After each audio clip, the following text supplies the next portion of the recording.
Welcome everyone. Thank you for joining us for another NetHope Solution Center webinar. My name is Madeline No from NetHope, and today our topic is using technology to build operational resiliency. And today we're joined by representatives from Oracle NetSuite and Human Rights Watch. Before we get started with our session, I'd like to go over a few housekeeping guidelines for today. Let's keep this session interactive. Please post your questions in the Zoom chat window for our Q&A and discussion session toward the end of the hour. Later today or tomorrow, please look for a follow-up email that will contain a link to the recording and the collateral from this session. It will be posted on the NetHope Solution Center. And at the end of our session today, please respond to our webinar satisfaction poll. We really appreciate your feedback. It helps us make this webinar series better. It provides feedback to our presenters, and we do enjoy the responses that we get. So we look forward to that as well. And with that, I will turn it over to Kate Daniels from Oracle NetSuite to introduce herself and our guest speaker today. Thank you.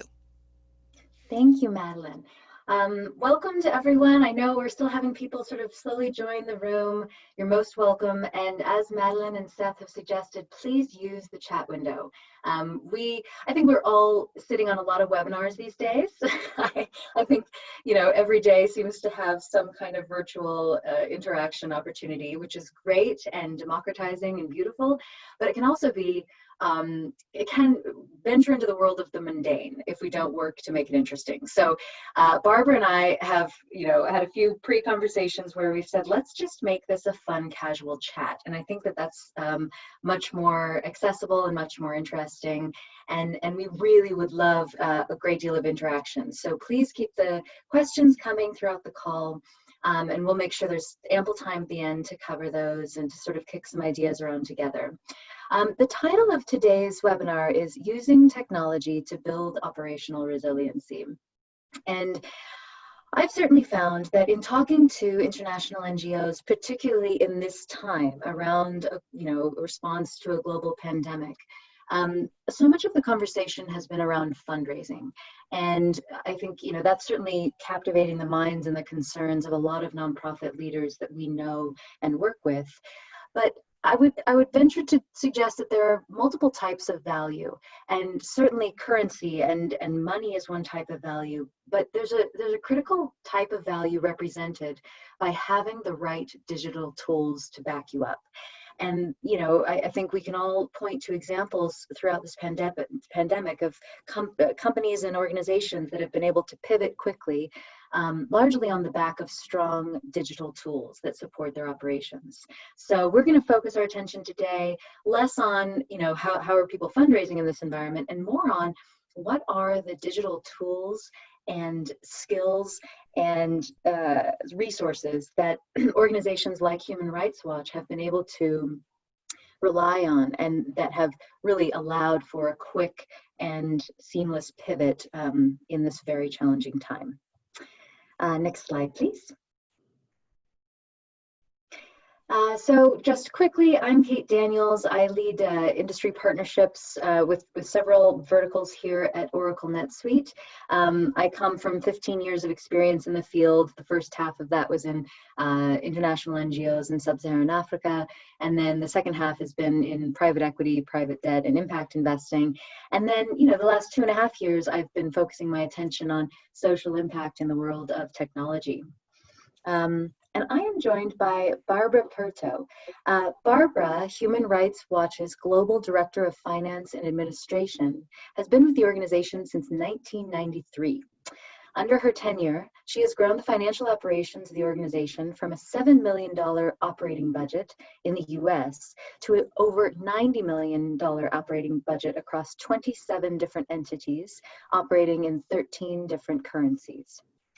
In addition to overseeing the financial operations, Barbara is in charge of all external and internal financial reporting, including audits, tax filings, financial planning, executive management reports, and donor reports. Lastly, she oversees all administrative operations, including real estate, leases, insurance policies, security, disaster recovery, etc. She holds a degree in accounting and information systems is a certified public accountant and a member of the American Institute of Certified Public Accountants. Okay, next slide, please. I'll be quick about this slide. Oracle NetSuite and Human Rights Watch have a sort of deep and long-term relationship, which is why we're kind of joining this webinar together today. And to give you a little bit of background, through the Social Impact Program, Oracle NetSuite provides a suite of cloud software built for nonprofits to improve operations and grow their mission.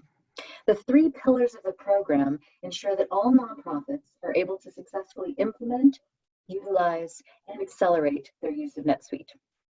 It starts with suite donation, providing a base donation and activation of NetSuite solution specially built for the nonprofit sector. To date, we have given over $100 million of NetSuite cloud technology to nonprofits globally. Next, Suite Pro Bono partners nonprofit customers with NetSuite employees to solve challenges and use NetSuite more effectively. Over 400 pro bono projects are completed annually, accounting for over 7,000 hours dedicated to our nonprofit customers, which of course adds value not just to the customers, but certainly to our staff who relish the opportunity to interact with and learn from and dig into helping nonprofits to achieve their mission. And then finally, with Suite Capacity, ongoing training is available that will empower organizations to better utilize NetSuite to achieve greater impact. From small, all-volunteer run organizations to global NGOs, Oracle NetSuite Social Impact is here to help nonprofits grow and change the world. Next slide, please. Okay, I'm going to invite Barbara to join me, and she's going to kick us off with a brief presentation on Human Rights Watch and what her focus has been over the last 5 years, and then we'll kind of jump right into a fireside chat Q&A. And as I say, please, we welcome questions, comments, and feedback throughout. Barbara, please go ahead. Well, thank you. Thank you everyone for joining. It's heartening to hear that people want to have like fun, interactive conversation about, finance and technology. That's not really always the case, but thank you for joining. And I hope it will be proved to be entertaining and also informative for you all. So, as Kate mentioned, I started over 23 years ago, but right now we are almost 500 staff worldwide. We investigate in over 90 countries. We create publications in many languages. We have a very big social media presence, etc. In addition to working on the topic of the day, just like COVID or racial injustice or what's happening, like right now in Lebanon, we also simultaneously want to continue our other investigative program to make sure that things don't slip by the wayside in favor of what's just going on in the headline news. So, for example, simultaneously, we're working on issues of migrant workers in Qatar to issues of what's going on in Brazil and the Amazon and how it affects environment and then related human rights fallout. So we try, while keeping our eye focused on what's happening in the mainstream media, not losing sight of all the other things that are happening worldwide. So with that, I'll just talk a little bit about what Kate was mentioning in the what's happened over the last 5 years. I mean, I could talk about what happened when I started 23 years ago, but more relevant is the work that I've tried to do over the last 5 years in transforming the finance division to be one of not necessarily just like data recording and reporting, but really going into data analytics.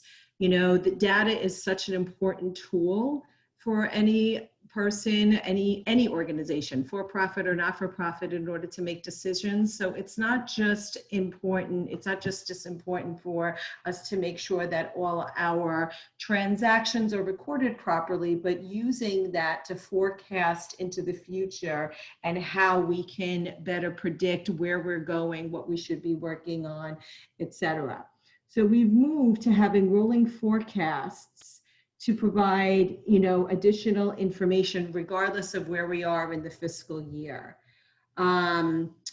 So in order to do that, we had to figure out what to do first. It was a roadmap.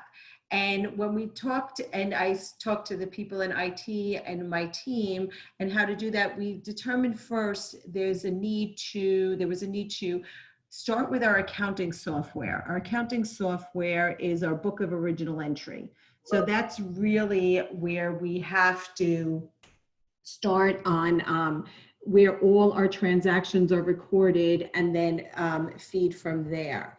Then we took on our expense and invoice software that would be feeding into our accounting. Then we talked about our planning and budgeting software, and then finally our reporting software. So that's the journey that we have, that we decided on about 5 years ago. So in that, we implemented NetSuite for accounting, Concur for invoice and expense, planning and budgeting, NetSuite's planning and budgeting for predictive analysis, and then Power BI to do our executive dashboards in order for us to enable real-time information for our executive staff. So I'll stop right there and turn it back to Kate. Brilliant. Yeah, thanks, Barbara. One of the things that I was very conscious of when you and I first met and we started talking is that it's rare I get the chance to talk to someone who has not only been in an organization, a specific organization, for as long as you have, but also one who's been in such a role that your view or your vantage point on sort of the arc of change, particularly around technology at Human Rights Watch, is a very unique perspective, right? All of us have perhaps worked in the sector for multiple decades, or certainly watched as organizations have transformed digitally. But to be in that seat in one organization and to watch it go from what it was when you joined to what it is today, and to be part of driving that technological and that digital evolution is really quite extraordinary. And I was wondering if you could talk a little bit about that that vantage point. So what the organization was like, what the day-to-day reality was like when you joined Human Rights Watch decades ago, and then what you've seen sort of drive technological change and digital evolution over the last few decades. Right, so when I started back in 1993, it was, we were at a place where we weren't networked at all. Everybody had their own computers, like say they had whatever information on C drives. I don't know if anybody out there remembers what C drives are anymore. We didn't have email. We had one organizational email account that somebody monitored daily and just printed out emails and distributed them. We didn't even have voicemail. So, and it was, it was challenging, but we made it work. But again, we were just pretty much US-centric, New York and Washington, D.C. We were lucky enough to make a pitch to the Ford Foundation and asked for a grant to upgrade our technology as technology was being, as things were progressing. They agreed and gave us a $500,000 grant, which back then it was really transformative. With that, Barbara? Yes. Excuse me, your audio is cutting out a little bit. It's hard to hear. Why don't you try muting and unmuting again? Okay. Is that better? It's not. I don't know. It's everything on my computer is fine. Yeah. My colleague Seth says you might need to log out and log back in order to correct the problem. Excuse us, our audience. Thank you for your patience here. Okay. Kate, would you like to chime in?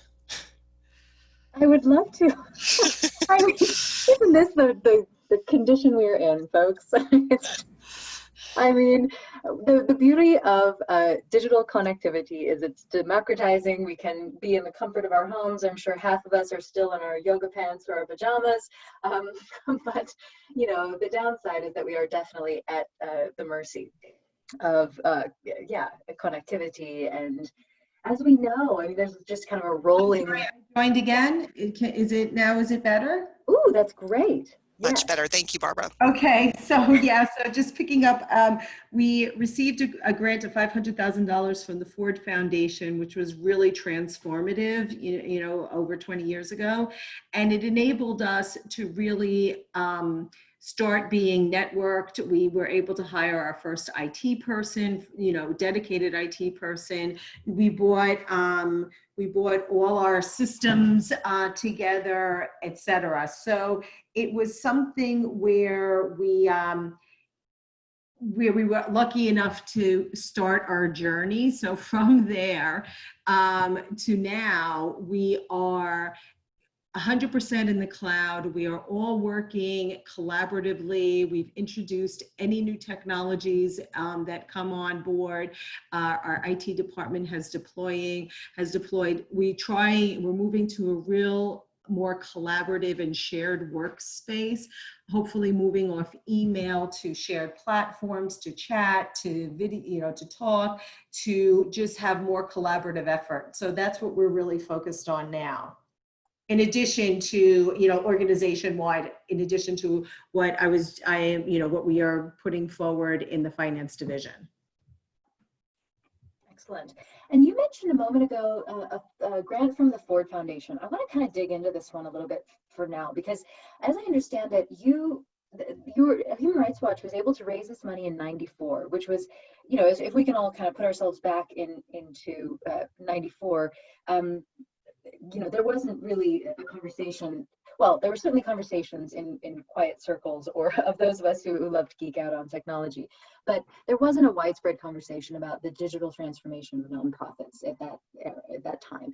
So I'm curious, Barbara, if you can talk a little bit more about what was the conversation like when the Ford Foundation was, you know, the first entity to really seriously invest in technology infrastructure for Human Rights Watch, and how were you able to make that case? I think, and I ask this because I think a lot of the people on the line are people tasked with making the case for technology in their nonprofits, and certainly making the case for technology being a direct program expense rather than an overhead expense.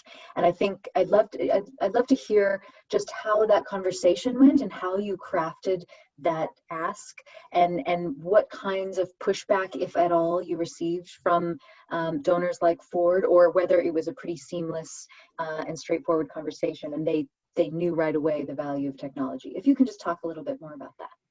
Yeah, you know, going back then, it was really our executive director, in having a conversation with Ford. They really wanted to focus and give out grants for whatever reason during that time to organizations to help with infrastructure. So when our executive director came back and said, you know, to the executive team, you know, talk about infrastructure, you know, what can we do? We had a choice of, you know, investing in technology or investing more, you know, like building up our infrastructure in as far as people go, you know, a head count. And we were, you know, thinking about it, we said that investing in technology is a better investment in the long run, because you can go ahead and get more people doing the same stuff manually or not, you know, efficiently, or we can take that money and put it into our infrastructure in the form of technology, hopefully down the road to enable us to be more efficient, especially with headcount, because as people know, that it's very difficult to fundraise for infrastructure in an organization.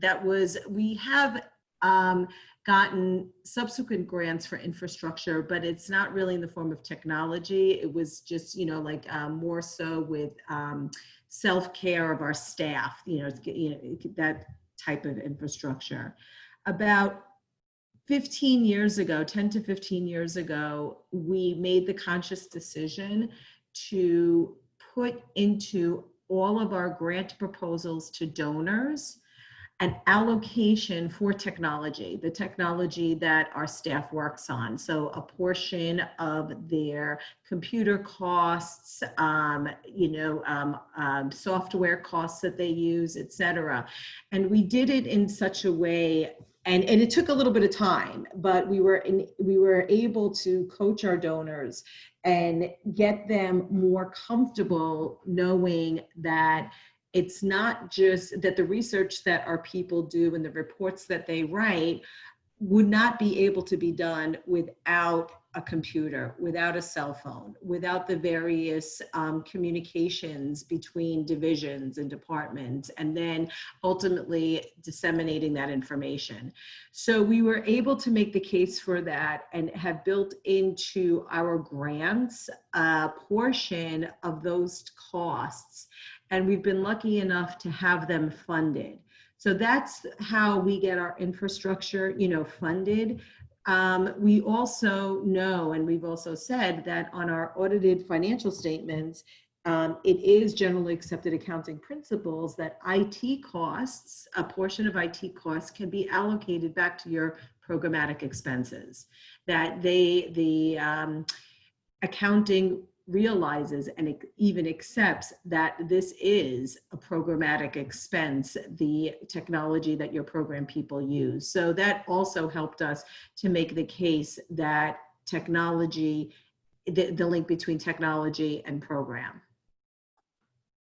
I really appreciate you talking about this, Barbara, because I'll tell you, when we're attending NetHope chapter meetings or meeting with customers and prospects, the moment this issue comes up of, funding for technology or funding for digital transformation, and the pitfalls and the challenges that rest within that conversation, I'll tell you, heads in the room start nodding furiously because I think there's, a common understanding that historically, this is a very hard conversation to have. And I'll tell you from our experience as a technology company, we of course have a vested interest in ensuring that the largest donors in the world understand and make allowance for funding of technology in their grants. It's a conversation we are currently investing in with USAID and with DFID in the UK.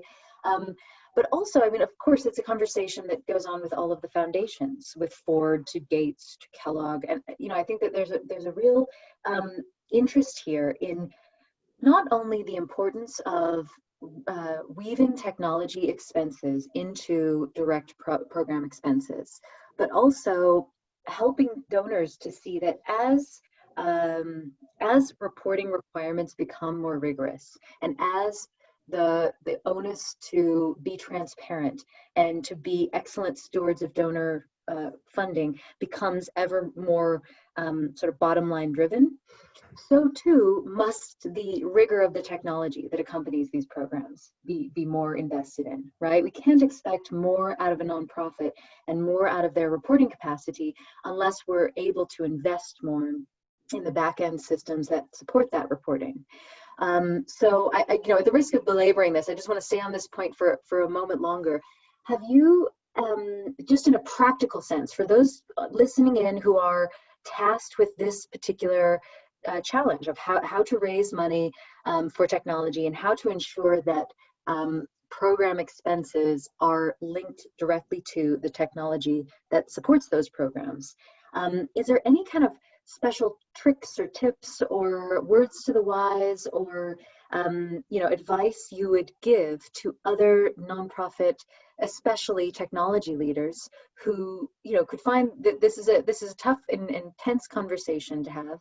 How have you been able to show or to demonstrate to your donors that without the right technology investment, program delivery is going to suffer? What would you say about those conversations and what you've seen to work? Well, the way we do it is in our grant proposals, I don't want to say we bury it, we highlight it, but we put it at the end, as after we highlight our programmatic expenses and we, or the the essence of what the grant proposal is. We do explain, and the way we allocate it is we do it based on head count. And so it's really, it's easy for the donor to understand that if you have two people working on an issue and we're asking for two people to asking for funding for two people to perform some kind of, organizational issue, that they understand that they have to be equipped properly. They have to have the tools, especially now as people go out into the field and transmit information, collect data, transmit it, back, synthesize it, collate it, and actually even investigate using data for Human Rights Watch investigations. So for example, we do a lot of work on artificial intelligence and how governments can be using AI to to take on abuses. In order to be able to analyze that kind of data, artificial intelligence, or do research on that, you have to have the right infrastructure in place to do this. We also utilize satellite imagery in some of our reports to show how places have gone, before and after a government has come in and, maybe bombed a village or something. But again, in order to get that data and be able to analyze it and show it in our reports, we need the infrastructure in order to access that data and have our researchers incorporate that data.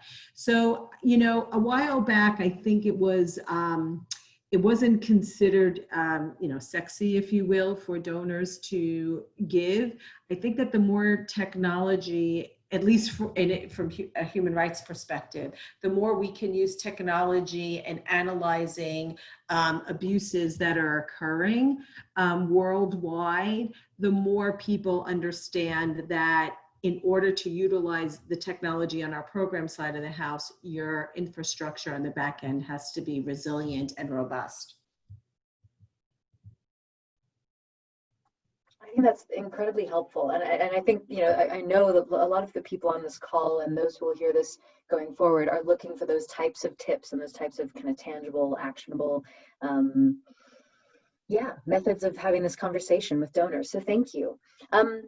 Earlier, I want to back up a moment because you mentioned earlier in your chat about the systems that Human Rights Watch has implemented over the years.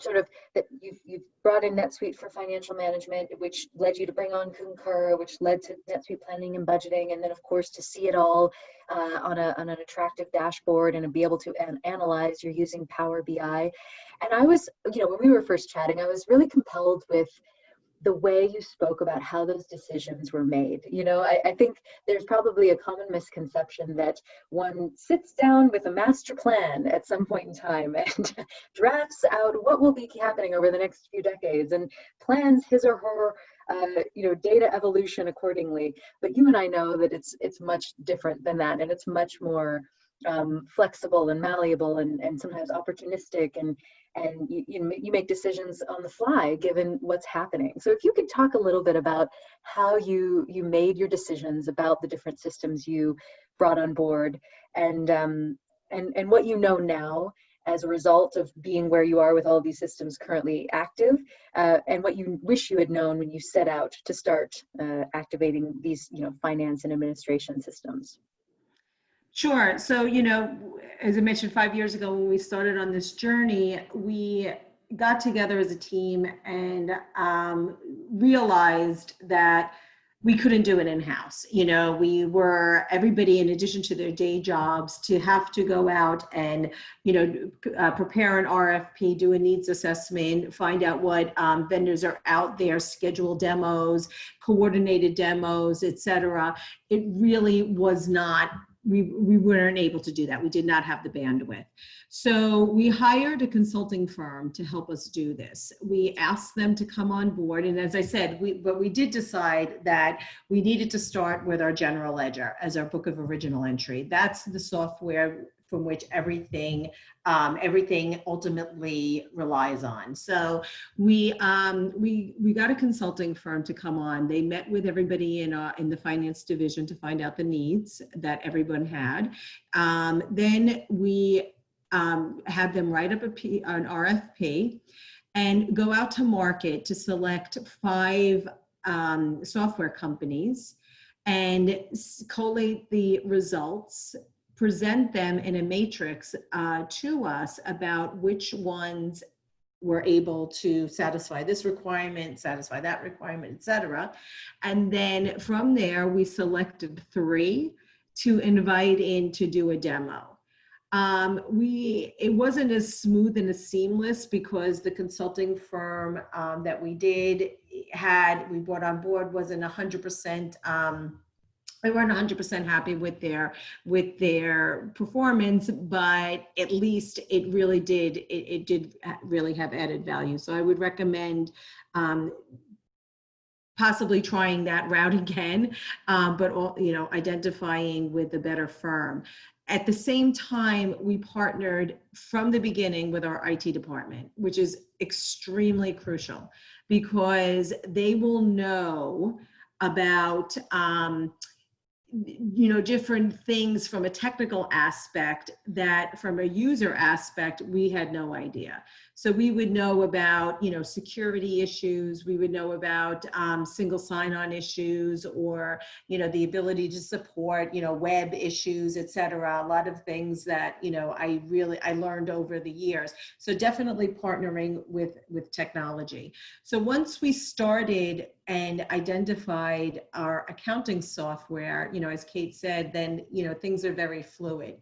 It was then seeing, okay, what invoice and expense software would be the easiest to integrate. I mean, it would be great to have one platform that it would have everything, but unfortunately we're not big enough, to be able to get something like an SAP or something like that to really implement and program, globally for all our needs. So we had to rely on a number of different softwares.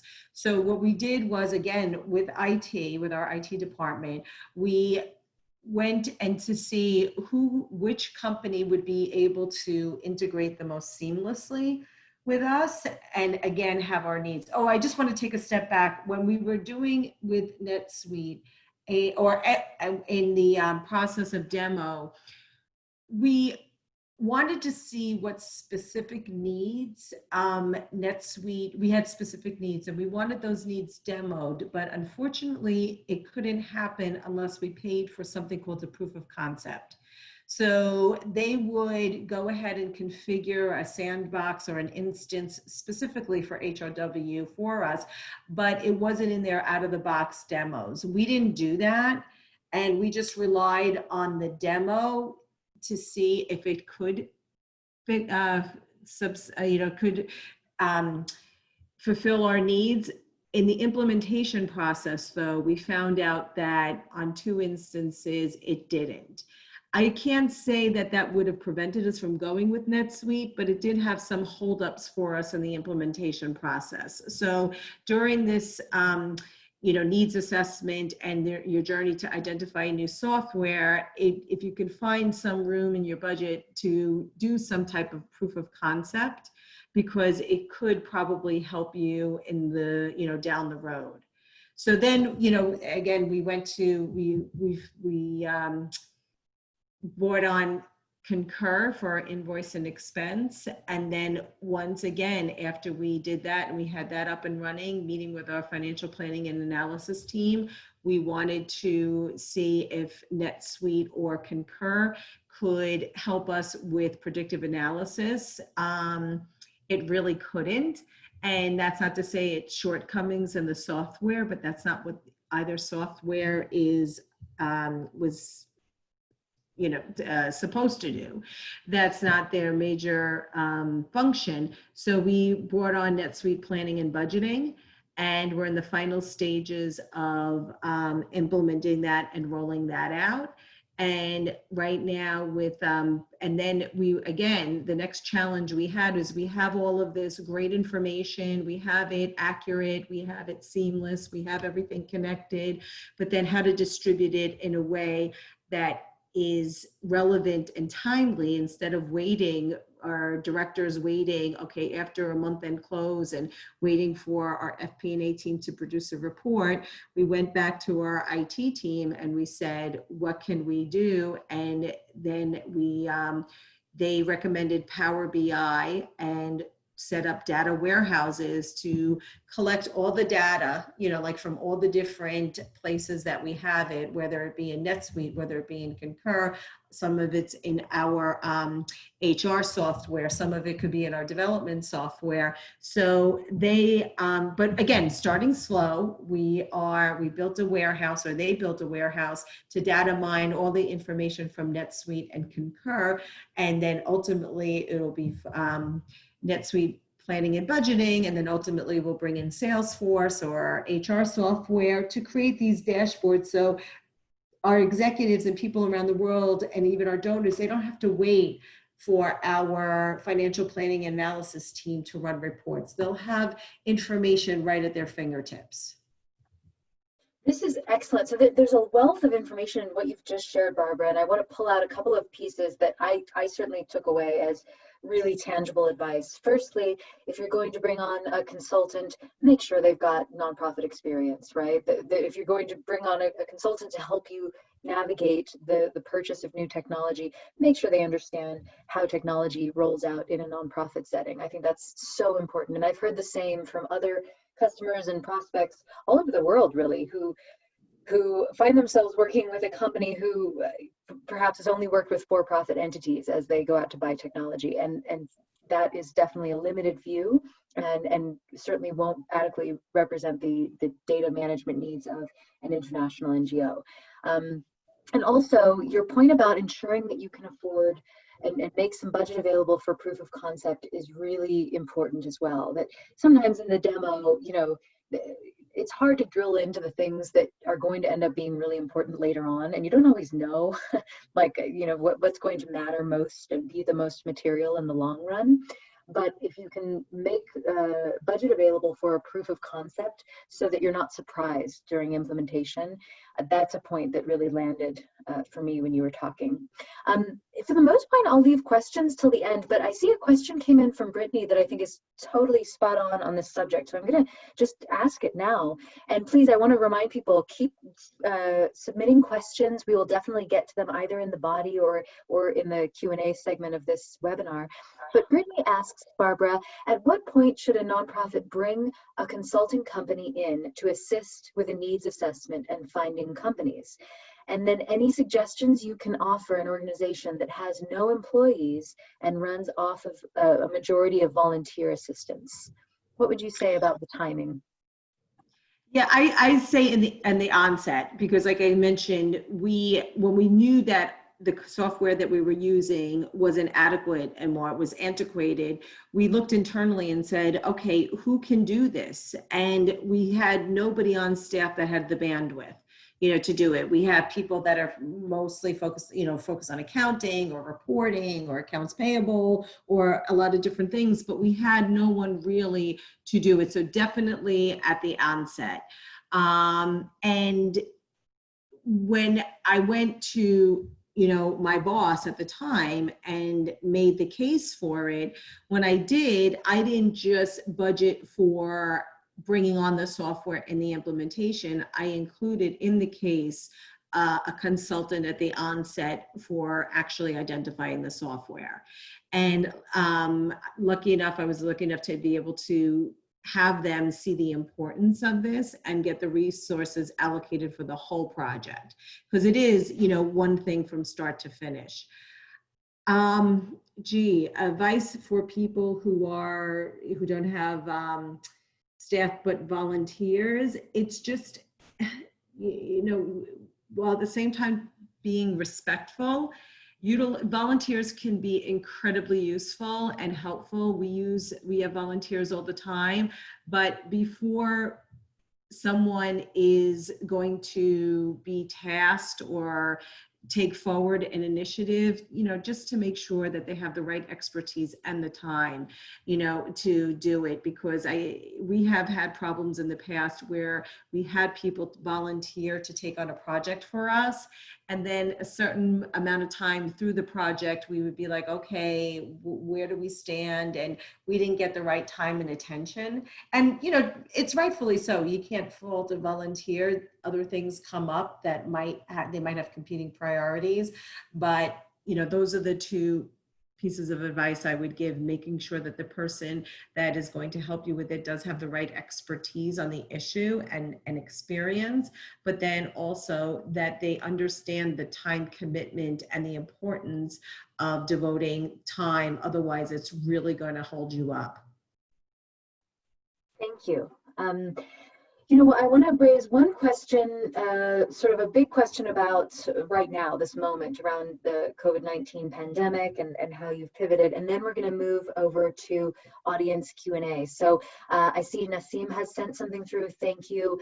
Please, folks, keep the questions coming in, and then we will address them momentarily. Barbara, one of the things you and I talked about that I thought was really sort of telling about the value of preparation and the value of investing in systems during the good times so that they take you through the bad times. And, certainly I think we've all seen that in the context of a global pandemic that largely prevents in-person activities, it disrupts program delivery, it disrupts the ability of finance and administration staff to be in an office, executing payments and things like that. I was wondering if you could talk a little bit about the ways that Human Rights Watch and really your team made decisions in the years leading up to right now that have sort of carried you through, and the types of things you've put in place, the systems you've established that have allowed your organization to pivot and to move pretty effectively to remote work and to still be able to deliver on your mission, despite the fact that we're ensconced in a global pandemic and that disrupts our normal way of working in really every way imaginable. If you could talk a little bit about those systems you've established and how they've kind of set you up to succeed at this time.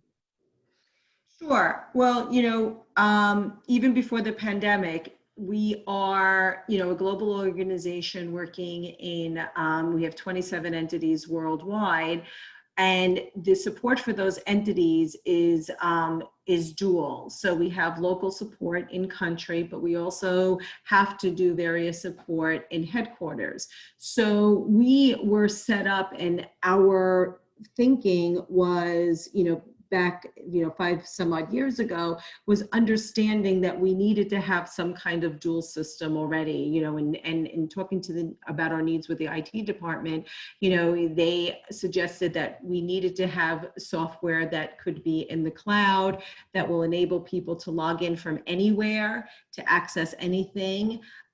Same with our invoice and expense, software. We have a very mobile work force. Mobile, not just when they are going to a different area to perform research, but mobile and they move from office to office. Mobile in some people do telework and work from home and might work in a country where we don't have an office because it's not necessary for us to set up a whole office, and so they would just work from home in that area. So we knew that we had to support that early on. But then in addition to not just our mobile workforce, there are things that have happened, not absent of a global pandemic, that also were checkpoints for us. Unfortunately, we had 9/11 that caused us not to be in our offices for, days. We've had blackouts in New York that caused our systems to be shut down. So we really have had checkpoints and instances happen along the way that had our IT department, not so much as our, the accounting software and the finance software, but just our organizational software to be resilient and accessible all over. We then, though, took it a step further, not just that, but we tried to see what we can automate so we didn't have to be in the office specifically, to do it, and have people walking from one office to another. They would come into my office and say, here's the checks that we have to sign. And so we started linking our NetSuite up to our bank. And now we just upload files for either checks or wires or ACHs, and everything is done digitally.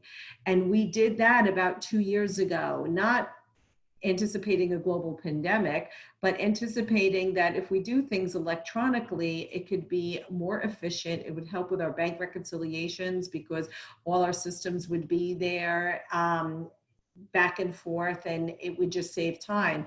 So we really, I wish I would love to take credit that we did this all in anticipation of COVID-19 and the global pandemic, but no, it wasn't. We weren't that smart. I know it's tough. It's like hindsight's 2020. We all wish we had done certain things, a few years ago to kind of ready ourselves. But for those things that you did set up and you did establish and invest in, it's kind of, you can just, I suppose, be proud and grateful that it's done and that those things are in place. But it's so hard to anticipate, isn't it? And it does lend credence to the idea that, investing in systems during times of prosper and good times is really wise, because the bad times are coming. Yeah, and it's not just that. It's not just in the software. Our IT department about 2 years ago, they made the decision, instead of having desktops in offices, they would have docking stations with laptops. So when we decided to shut down worldwide, or it was inevitable that we had to shut down, it was that, basically people take your laptop, go home. We didn't really, with the exception of a few, bumps in the road, people really were able to start day one working. Yeah, excellent. Well, this is great. And I'm conscious of time, and I see some great questions are floating in. So maybe if we could go to the next slide, and we'll kind of transition into the Q&A, audience Q&A component of this webinar.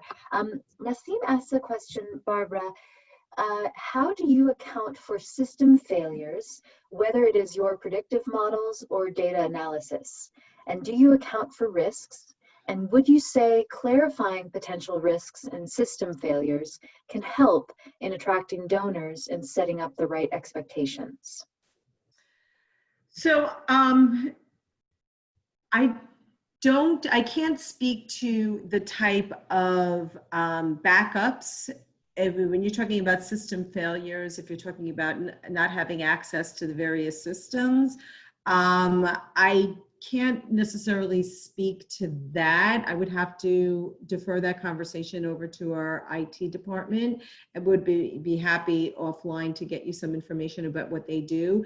But we haven't really experienced system failures on the part of any of our software. I mean, we have had glitches sometimes where things are taken down or things are offline for a little bit, but we really haven't had system failures significant system failures in the 3+ years that we've started this journey.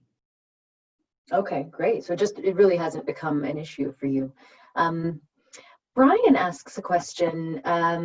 Thanks, Barbara, for the great overview of the internal decision-making and the RFP process. Would you share the types of questions donors ask about your technology platforms and tools in the context of your programs and reports, beyond donors' acceptance that this is an appropriate expense allocation? I'm not really, I would have to defer a little bit to our foundations or major gifts department on that, about how they have those conversations. But as I mentioned, we have started those conversations about 15 years ago. We started building them into proposals, talking to donors about it. We have showcased, and in some instances, donors have asked us to information about our technology setting to get more information about how they can do that in their various foundations, et cetera. Our IT director is in contact with a lot of his counterparts, especially in the foundations side and with donors. So the conversations, a couple of years ago, we were invited to compete for a donation to set up a digital lab. And unfortunately, we didn't get the funds, from one donor, but it didn't stop us from still going after other donors and talking about the need for technology. But like I said, we've woven it into the sexier aspects of technology. When what donors like to see, they like to see things about how our social media is, what kind of technologies we have integrated into our program, whether it be AI, satellite imagery, looking at open source. So we've highlighted that a lot more when talking to donors, and then coming in on the back end of those conversations, saying that in order to take forward those types of advances, we have to have the right infrastructure behind them to support that work. So we wanted to really not try to oversell that, oh, everybody needs a laptop, or everybody needs this, or everybody needs that, but rather here's our mission, our end goal, and this is how you can help us get there. Right. Excellent. Okay. And then Courtney asks, how has Human Rights Watch been able to sustain donor support and positive attitudes around funding in technology beyond the initial grant from the Ford Foundation, especially within the context of COVID and the current economic climate?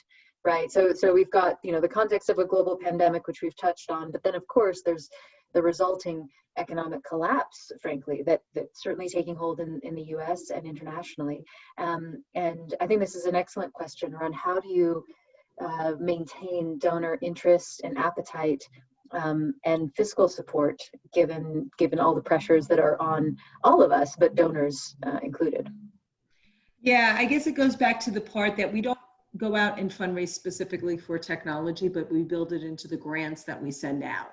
So we literally do, the financial planning analysis teams, is they take the technology costs throughout the organization, divide it by the head count of the organization, and come up with a per person allocation that it costs for each person to participate and have all their technology needs satisfied.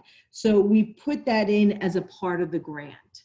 And when we fundraise, we make sure that whenever we start a new initiative, that 100% of the costs are covered, because as you expand your program, if you don't expand on the back end, you will have to play catch up at some point in time. So we ran into that problem about 15 years ago, and we saw that when we would send out grants and we would grow, we would only cover, the cost of the person, their travel, their personnel expenses, their this, but we didn't also say that they had to be equipped. And we ran into a situation where we grew too much and we couldn't support. So we had to utilize general funds in order to grow. And so that's where we pivoted. And now we do this. So it's pretty seamless right now. And if we do any investments in new technology or further technology, it really is on our program side of the house. Where we still build in an allocation for the back end work, but we just have it as a standard across the organization that these are expenses that do, if they're not covered by a grant, they do need a general support allocation. Okay, great. And I think we'll take one more question and then we'll kind of move on to a call to action and close out. Great question coming in from Patrick. Patrick says, Barbara, thank you for the great overview. Having already invested in some great technologies to enable productivity during this global pandemic, and now with the benefit of hindsight through this pandemic, what technologies or systems do you see as the next urgent need for Human Rights Watch to continue to be successful? And how will you address these needs in the current cost-constrained environment? So what's next? Well, that's an interesting question, because what's next? I think all the technologies that we brought on that I mentioned, I think we're set there. But what's next is going to be not so much on the finance side, but dealing with remote working, and how are you going to do that, and how you're going to maintain that, or some kind of hybrid. What we're entertaining right now is a hybrid of in-person, work plus remote. And in order to do that, we need to bring on some type of, hoteling software to maybe see that if people want to come into the office, how we can accommodate them in not just COVID-19 times, because there are restrictions on people coming into the office, but even after COVID. What we've seen is, maybe there could be a need for giving up more office space and working more remote. And that could have a positive effect on your budget, but it also, in the beginning, will require investment in resources to give people the opportunity to work from home and also in the office. So we're looking at, hoteling software. We're also looking at, we also have brought on Salesforce for our donation software. It wasn't really a COVID-19 issue, but it's really more of a needs issue and what would be a better fit. So we just implemented that. We have implemented other systems that not really deal with the pandemic, but just as technologies go. One thing that we keep looking at and we keep trying to identify are systems and platforms that are global in nature. So we are going to move to a global banking platform. So this way we can see wherever we are, how much is in our bank accounts worldwide instead of in each jurisdiction. We're looking at seeing if there's any kind of global payroll company platform that we could utilize in our payroll instead of having different vendors in each country. So what we're doing now is we're going towards dealing with more remote work and a hybrid, but continuing the path of having global vendors that we can access all the information on global platforms instead of relying on, distinct platforms in each jurisdiction. Okay, excellent. That's really interesting, this idea of like a hoteling software to allow for multiple people who want to be in an office at any given time to ensure there's sort of vacancy effectively. That's an interesting idea. I hadn't thought of that.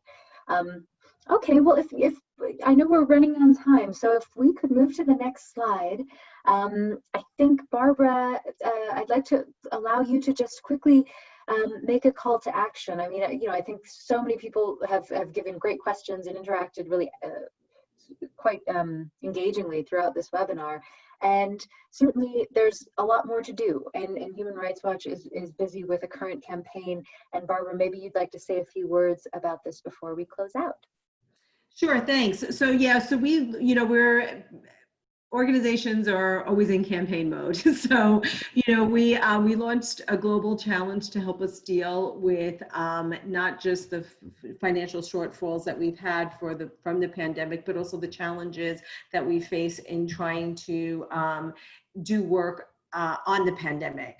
So what we have is we developed a menu of different things that donors at all levels might be interested in funding. And if you look, I'm going to also show you we have a $10,000 level. You can acquire new tech tools to aid our remote investigations. So that's how we, keep trying to highlight technology and the investment in technology.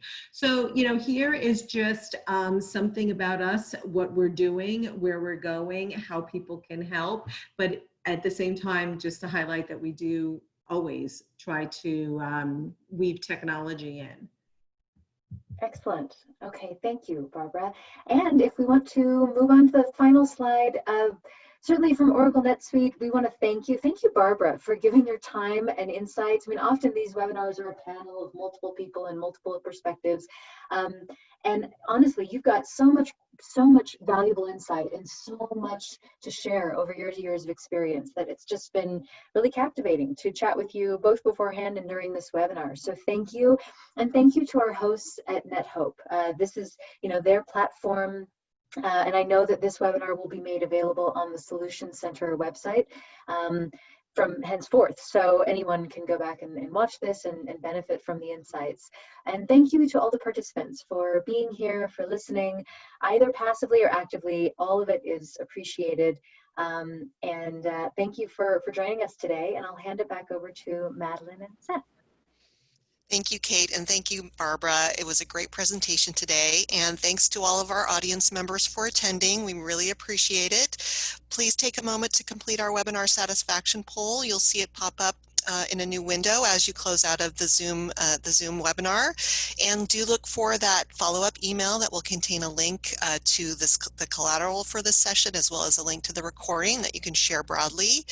And again, thank you for your attendance and have a great rest of your day. Thanks.